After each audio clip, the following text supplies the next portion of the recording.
দুঃখজনক হলেও সত্য, পঞ্চগড়ের আমরা আমাদের জায়গা থেকে বিভিন্ন ইলেকট্রনিক এবং প্রিন্ট মিডিয়া যাদেরকে কাজ করতে দেখেছি, এক্ষেত্রে খুব স্বাভাবিকভাবেই তাদের যতটুকু সম্মানই পাওয়া উচিত ছিল, তাদের এই পেশাদারিত্ব বজায় রাখার জন্য যতটুকু সাপোর্ট প্রয়োজন ছিল, এটা হাউসের পক্ষ থেকে বলি আর আমরা যারা আছি আমাদের পক্ষ থেকে বলি, এটা আমরা কখনো ওইভাবে খেয়াল রাখতে পারি না। সেটা মিডিয়া যে হাউসগুলো আছে তাদের মাধ্যমেও হয় নাই, সেটা স্থানীয়ভাবেও হয় নাই, বা জনপ্রতিনিধি বা যে মাধ্যমে। তো প্রথমে আমি এই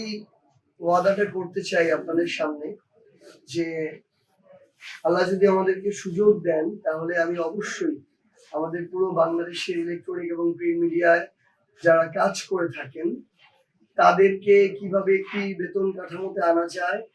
তাদের কিভাবে আর্থিক নিরাপত্তার ব্যবস্থা করা যায়, তাদের কিভাবে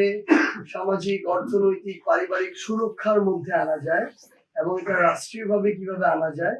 এবং অন্যান্য বেসরকারি বা তাদের যে প্রতিষ্ঠানগুলো রয়েছে তাদের সহযোগিতা এটা কিভাবে করা যায় সেই নিয়ে ইনশাআল্লাহ আমরা সংসদে গিয়ে কথা বলবো।